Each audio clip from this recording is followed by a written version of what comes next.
নমস্কার বন্ধুরা, কেমন আছেন সবাই? আশা করি সবাই খুব ভালো আছেন, সুস্থ আছেন। আমার চ্যানেলে এই নতুন ভিডিওটিতে সবাইকে স্বাগত। আজকে আমরা আলোচনা করব মা বিপত্তারিণীর ব্রত কথা ও মা বিপত্তারিণীর ব্রত পালন করলে কি কি ফলাফল পাওয়া যায়। মা বিপত্তারিণী হলো হিন্দু ধর্মের মা দুর্গার অত্যন্ত জাগ্রত একটি রূপ।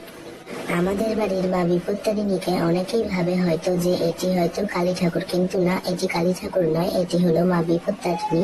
কারণ হাতে এই যে ত্রিশূল, খড়গ এবং বাহন সিংহ।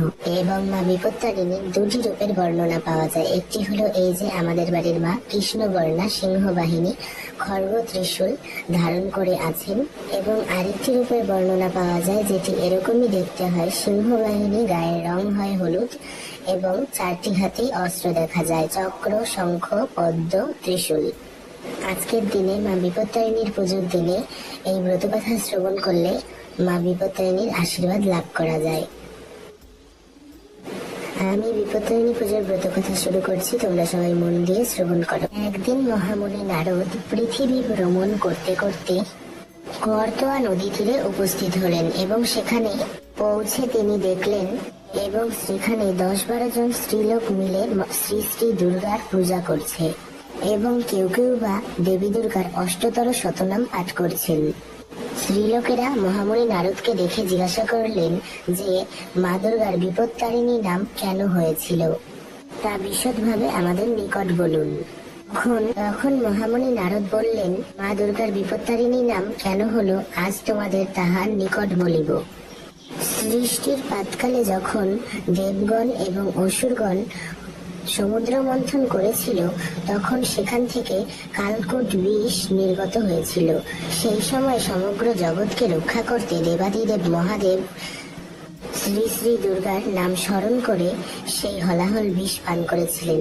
এমনকি সেই বিপদ থেকে দেবাদিদেব মহাদেব রক্ষাও পেয়েছিলেন এবং সেখান থেকেই মা বিপত্তারিণী নাম হয়। মা দুর্গার আরেকটি নাম মা বিপত্তারিণী।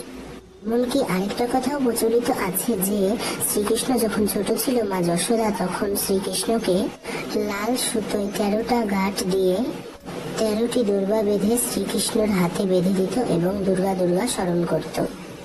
এমনকি শ্রীকৃষ্ণ যখন কোনো বিপদে পড়ত, দুর্গা দুর্গা বলে স্মরণ করত এবং সেই বিপদ থেকে রক্ষাও পেত।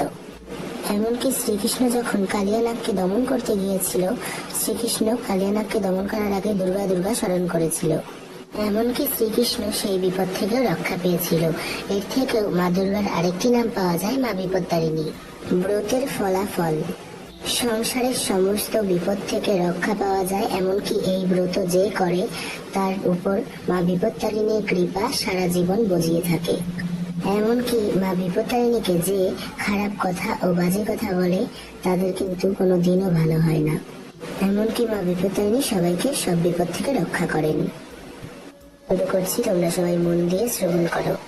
প্রাচীনকালে বিধর্ম দেশে এক রাজা ও রানী বাস করতেন।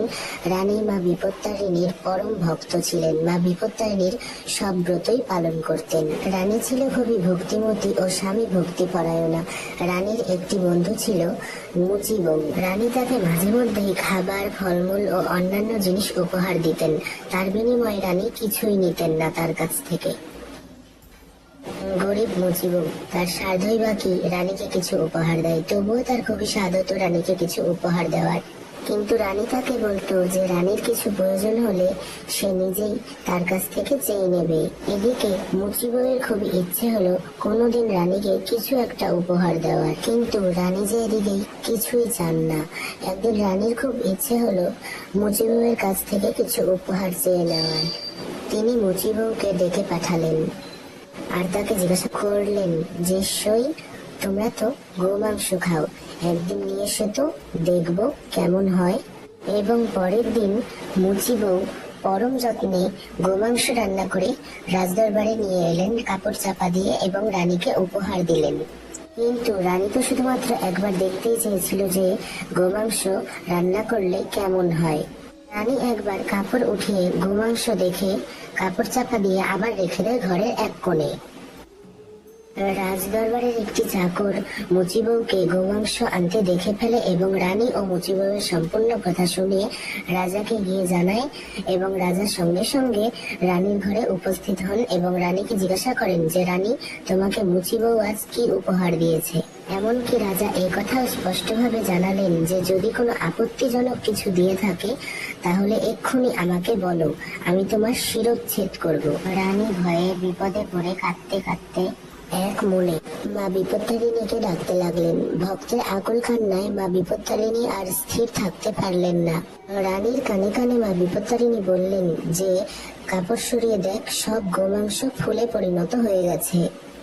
রানী তখন পাত্রের কাপড় সরিয়ে দেখলেন যে সত্যি সত্যি গোমাংস ফুলে পরিণত হয়ে গেছে এবং সেই ফুলে ভরা পাত্র নিয়ে তিনি রাজাকে দেখালেন এবং রাজা তা দেখা মাত্রই সেই চাকরটিকে তিরস্কার করে বাইরে বের করে দিলেন।